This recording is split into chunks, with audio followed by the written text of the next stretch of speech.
Good afternoon, everyone. I am Dr. Ankita Dude from Sancheti Institute for Orthopaedics and Rehabilitation College of Physiotherapy, Pune. I am pursuing my master's in musculoskeletal physiotherapy. So today's topic for Physio TV is thoracic outlet syndrome.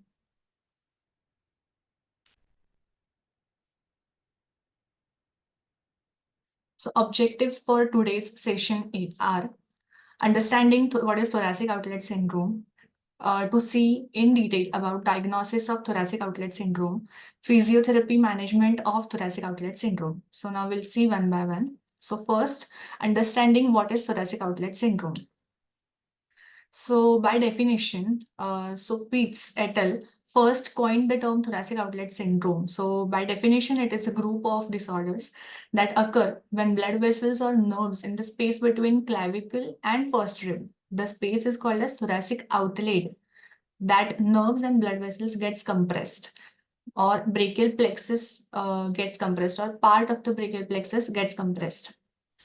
And what are the causes? General causes for thoracic outlet syndrome can be caused due to trauma, any repetitive injuries, anatomical defects, or poor posture, which can lead to symptoms like pain, numbness, and weakness in the arm. Now, diagnosis of thoracic outlet syndrome involves detail history of the symptoms, then physical examination, of course, that we are going to see in further slides, and provocative tests again, and often requiring ultrasound and radiological evaluation as investigations.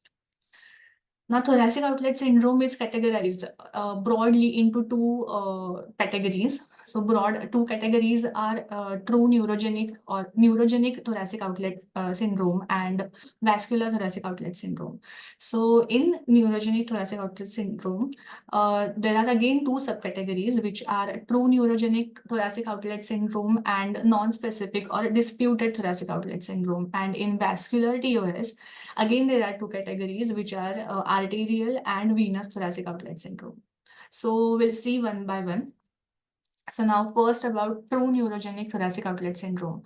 Now true neurogenic TOS is not so common, and it mainly affects nerves, which leads to symptoms like pain, numbness, and tingling in the arm and hand because of compression of those nerves in the thoracic outlet region. Now, in neurogenic or true neurogenic, the radiographic findings are positive.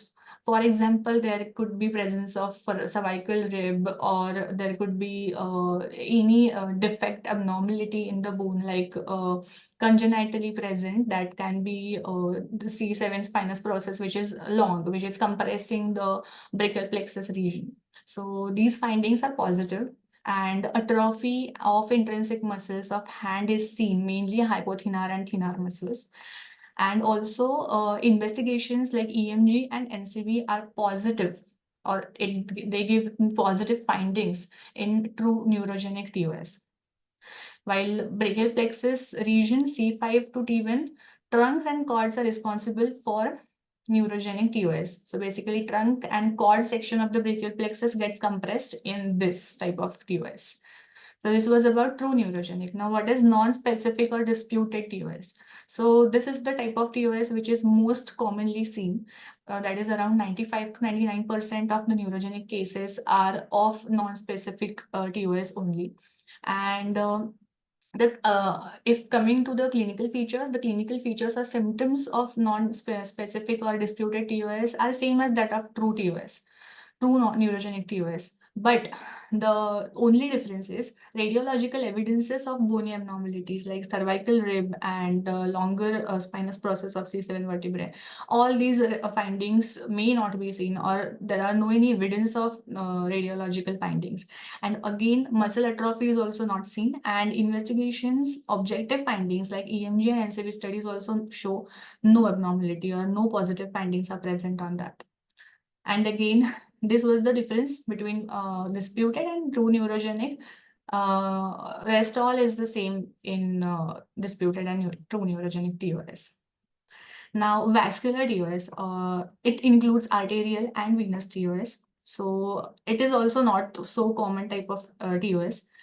So in that also, venous contributes to 3 to 5% and arterial contributes 1 to 2%. So it is very rare.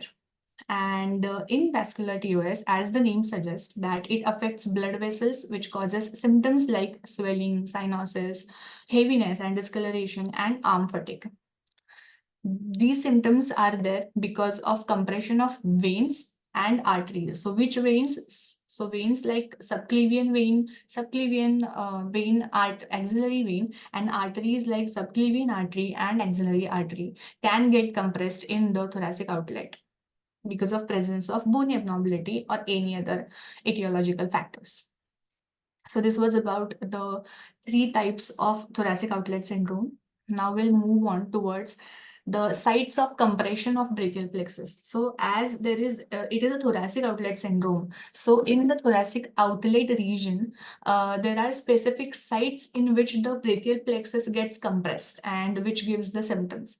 So these sites, as you can see in this picture, there are 3 main or common sites at which the brachial plexus gets involved or gets compressed.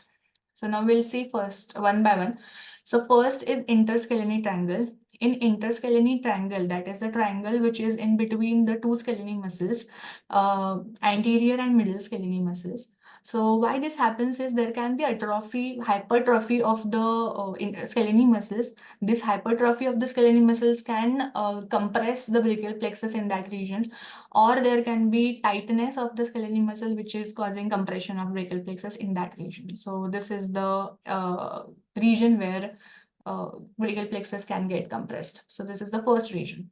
Then next region is costoclavicular space. So as the name suggests, that the space between first rib and clavicle is costoclavicular space, as you can see in this picture. So this second space is the costoclavicular space.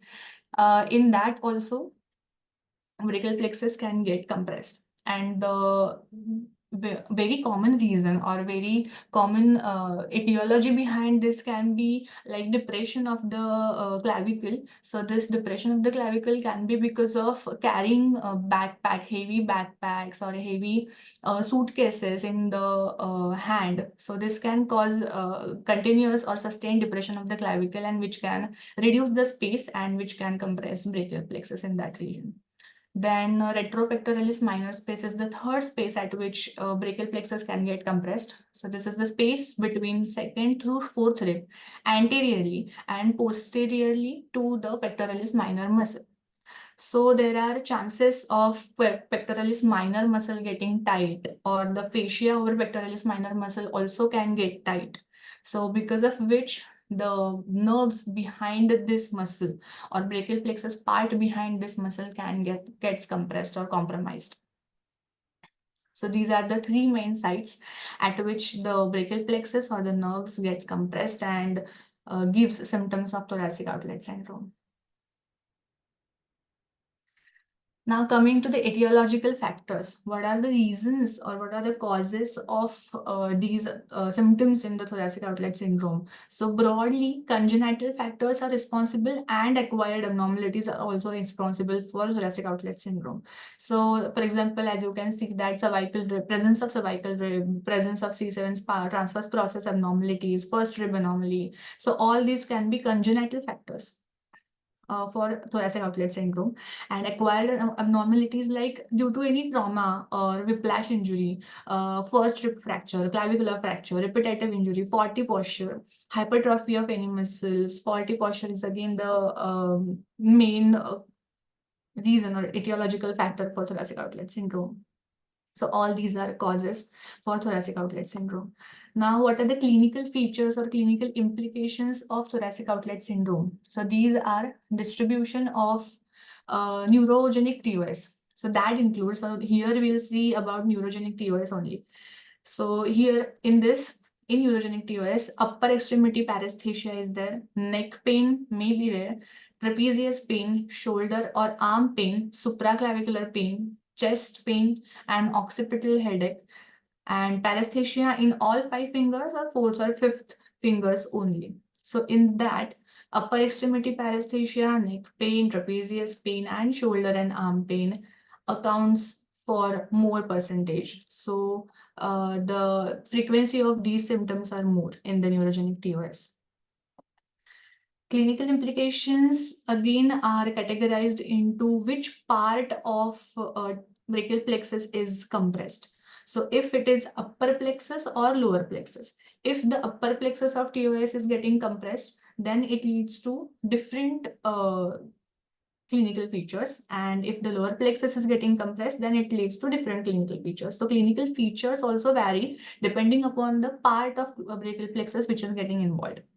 So we'll see one by one. In upper plexus TOS, that is C5, C6, C7 nerve root compression, there is mainly lateral neck pain with radiation towards all these sides. So these sides are superior to the ear and occiput, posteriorly to rhomboids area, anteriorly across the clavicle into upper pectoral region, and laterally through the deltoid, trapezius muscle areas, and down the outer aspect of the arm. So these are the sites where the lateral neck pain can get radiated. So lateral neck pain is the main clinical feature of upper plexus TOS.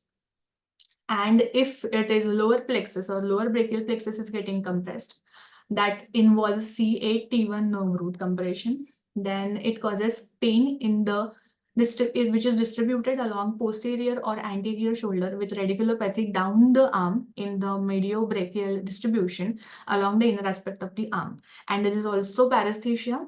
So mainly paresthesia which affects ulnar nerve distribution. So ulnar and median nerve are most affected in this type of TOS or lower plexus TOS.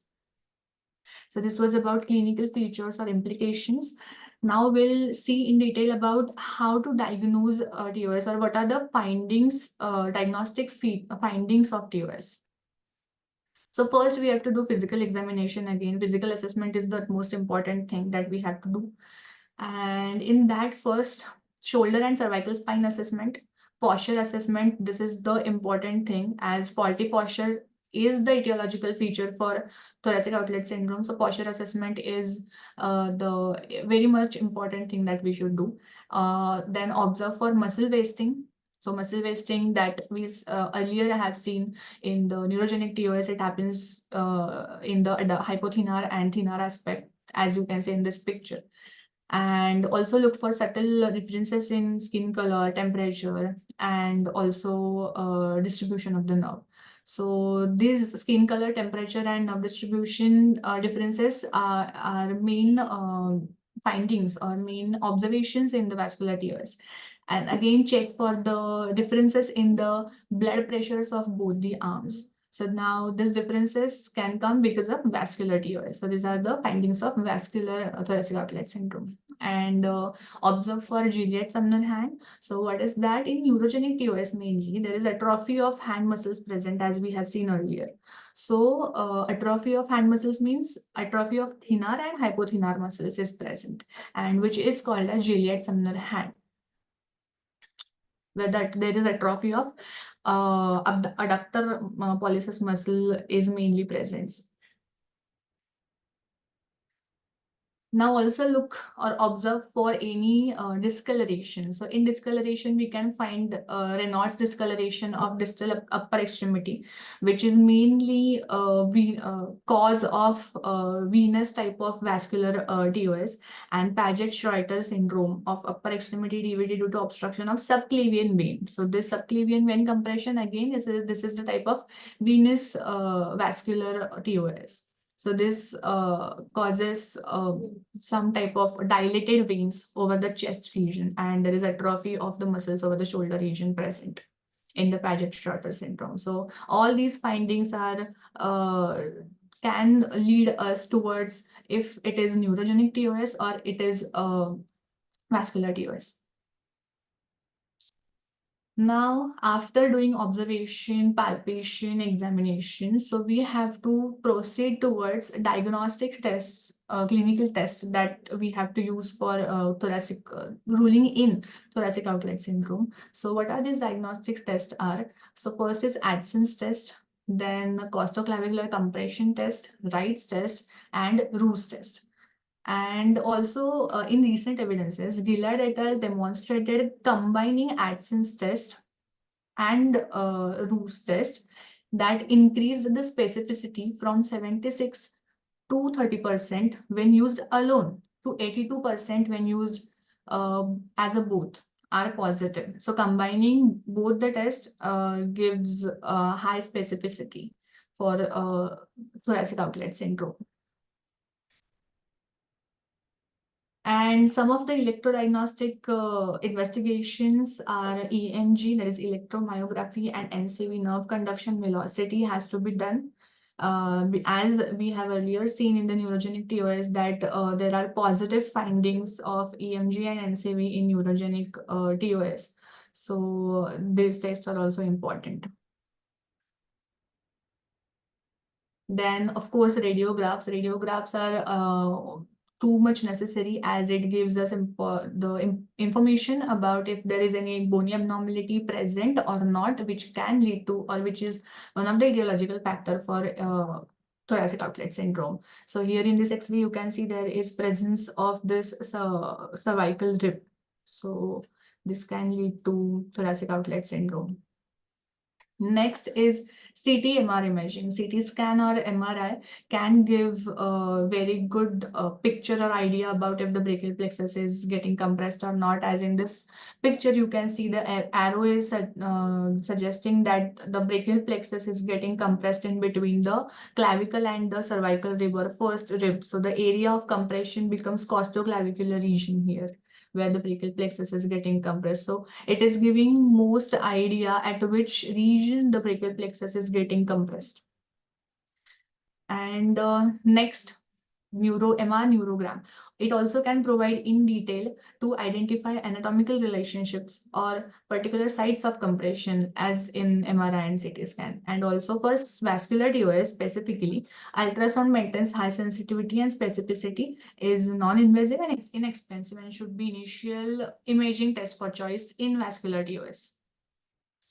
Now this was about the diagnostic findings or how to diagnose a thoracic outlet syndrome, and there are various differential diagnoses for thoracic outlet syndrome. So these are some of the differential diagnoses of thoracic outlet syndrome, like carpal tunnel syndrome, cubital tunnel syndrome, cervical spondylosis, bursitis, capsulitis, infectious diseases, tendinitis, myositis, and circulatory disorders, angina pectoralis, shoulder hand syndrome, etc. As we have seen about what is thoracic outlet syndrome, we have seen about how to diagnose or how to do some special test, how to physically examine the patient for thoracic outlet syndrome. We have done about diagnosis and understanding of the thoracic outlet. Now we'll move on towards the main part, that is physiotherapy treatment of the thoracic outlet syndrome. So in physiotherapy treatment of the thoracic outlet syndrome, we are going to see So in conservative, so physiotherapy management comes under conservative management strategy. So multimodal treatment approach, which includes patient education and thoracic outlet syndrome specific physiotherapy rehabilitation. Then again, pharmacological therapies. So combining all these three have shown positive results. Now here we are going to focus about physiotherapy rehabilitation. So first and the foremost thing to do is educate our patient. So patient education, so points to remember while educating our patient of thoracic outlet syndrome are, so educate patient about modifying or eliminating symptom provoking or aggravating factors or aggravating postures and activities. So the aggravating postures can be slouch posture, or activities can be reading, cooking, anything. So if the activity is aggravating pain, then try to modify or eliminate those activities. Then provide home exercise program including flexibility, muscle performance, postural exercises, and importance of adherence. So tell patient or importance of adherence to treatment protocol.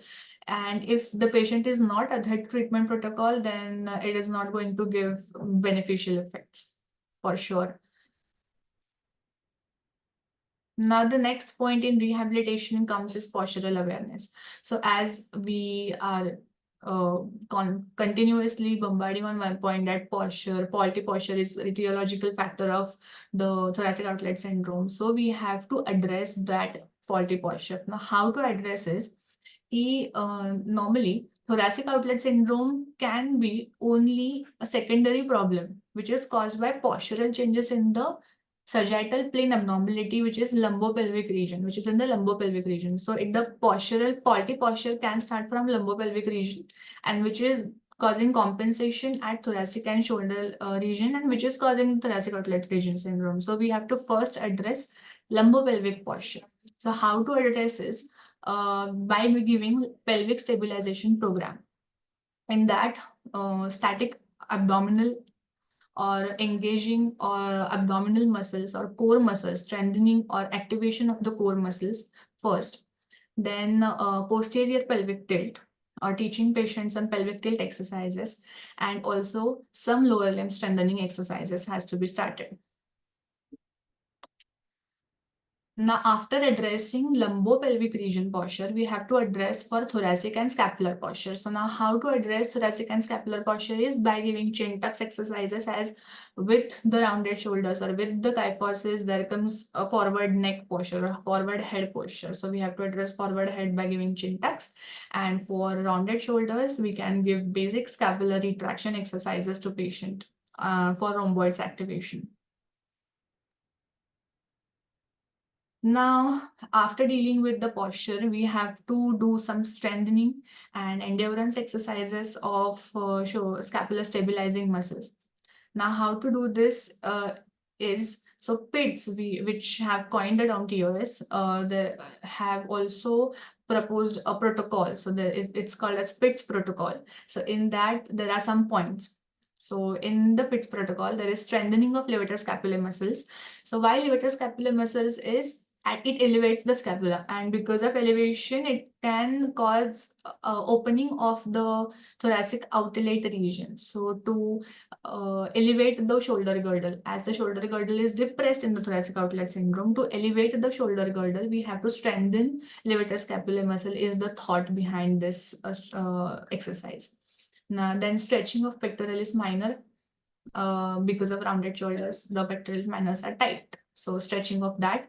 Then postural correction exercises that we have seen earlier. Exercises aimed at depressing the first rib and strengthening of posterior spinal muscles, and isometric exercises for serratus anterior and pectoralis minor. So the dosage of all these exercises are 5 times daily for 3 weeks. Now we have to address scapular kinematics. As in thoracic outlet syndrome, there is faulty posture again, which is rounded shoulders, increased thoracic kyphosis. So because of these faulty alignment of the scapula, the scapular kinematics gets altered. Muscle function also gets altered, and we have to correct this. So to address this, approach addresses the drooping shoulder and is designed to elevate the shoulder girdle in order to decompress the thoracic outlet and restore scapular control. So how to go with this is, first start with the scapular setting exercise to recruit and develop control in the scapular muscle. So basic scapular retractions and can recruit and develop the control in the scapular muscles. So basic scapular retraction has to be started first, and maintain that retraction for some 5 to 10 counts. So setting of the scapula or scapular setting exercises to be started, then progress to adding movement and load while maintaining scapular control. So now how to add movement and load is, now tell the patient to retract the scapula, and with the retraction, adding shoulder flexion or abduction. Now, how to add is, begin with lower ranges of shoulder abduction, like from 0 to 30 degrees, start with the ranges from 0 to 30 or 0 to 45 degrees, and then progress. So begin with the lower ranges and then progress with the larger ranges of shoulder abduction and flexion. Now, the dosage of these exercises can be 20 repetitions 3 times per day for initial or until the patient gets that scapular control.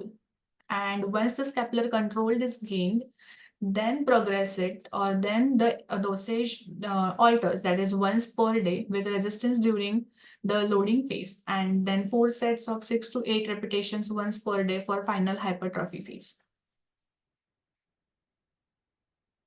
Now we have addressed posture, we have addressed strengthening of the muscles, and now the main thing that we have to do is we have to stretch some muscles. So stretching is also an important part, important part of our rehabilitation program. So in that, stretching of upper trapezius muscle, stretching of pectoralis minor muscle with the corner stretch, and the main and most important stretching group or the tight group of muscles is scalene group, as it is the one of the site of compression of brachial plexus, brachial plexus. So we have to stretch anterior scalene, middle scalene, and posterior scalene. So these are three postures in which the three of the muscles can get stretched. And dosage for the stretching exercises are 3 sets of 30 seconds hold, and this has to be done twice per day.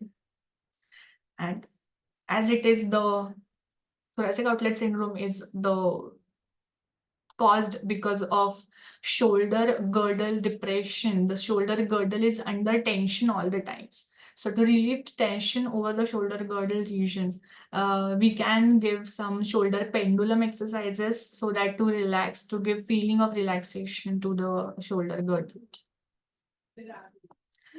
So now next is that we can give to the patient is nerve sliders.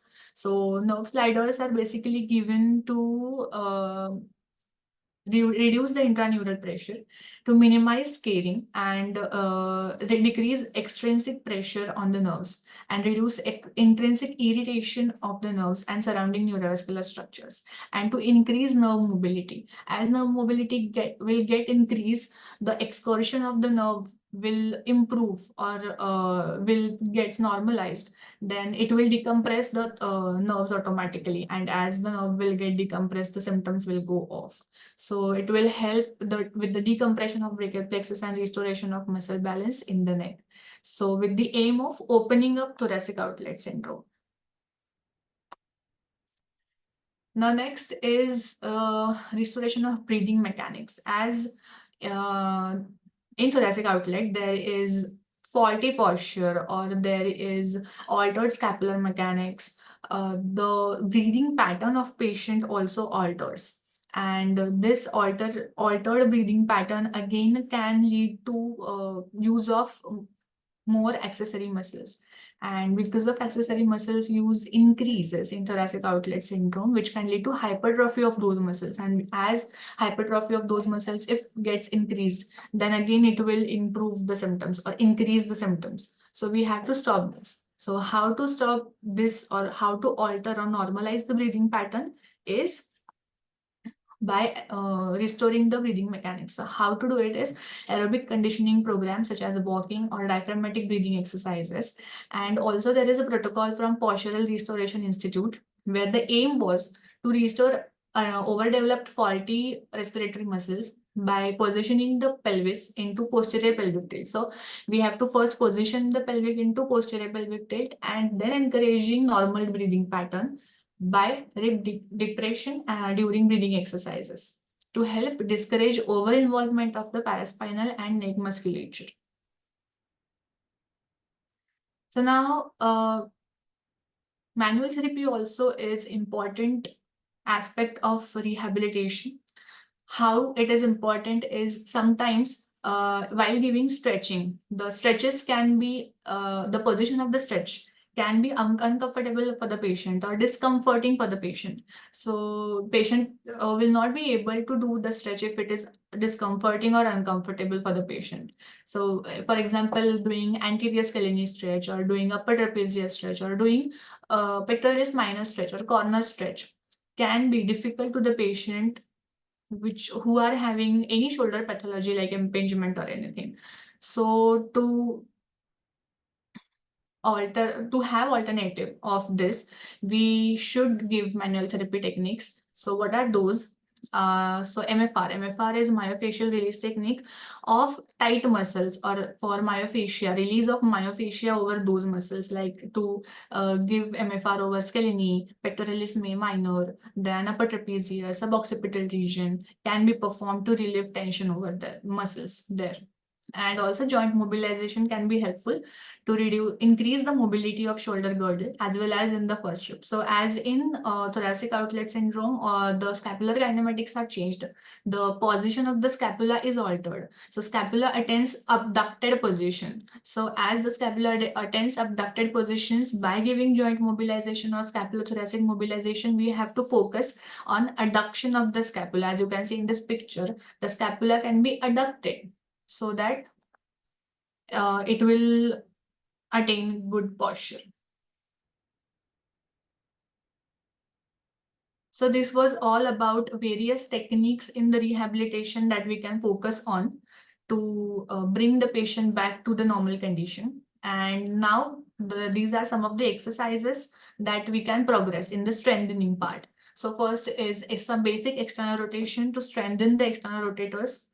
And these are some of the exercises to strengthen latissimus dorsi, lat pulls, and rhomboids and middle trapezius region or retractor regions. Then these are some of the exercises that we perform in prone, that is I, Y, and T exercises. So on the left hand side, you can see that these exercises, and on the right hand side, these are exercises which are focusing on more of deltoid and supraspinatus regions. So these are frontal raises, lateral raises with using weighted dumbbells. So these can be used for strengthening. And these are serratus push-ups for serratus anterior strengthening.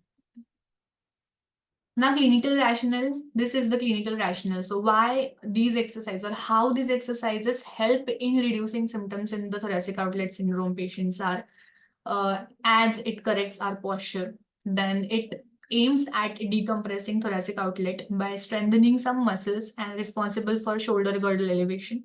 Then it also establishes normal scapular muscle control. Then it causes facilitation of weak or inhibited muscles. Then in decreasing pressure on neurovascular bundle by lengthening the surrounding musculature to restore proper muscular balance, that is stretching. Then decreasing intraneural pressure, re-energizing tissues and reprogramming central and ground to normalize muscle length, enlarging costoclavicular passage by improving muscle flexibility and joint stability, and restoring normal joint motion. For this, we use joint mobilization, decreasing shortening of the muscles to prevent recurrence of trigger points. For this, we can use MFR and stretching. So this is the whole rationale behind the physiotherapy rehabilitation or exercise protocol that we can give in the thoracic outlet syndrome. Thank you. So I want to thank you to Dr. Apurva Shimpi sir, Dr. Parag Sancheti sir, and Dr. Manisha Sanviman to providing me this opportunity to present. Thank you so much.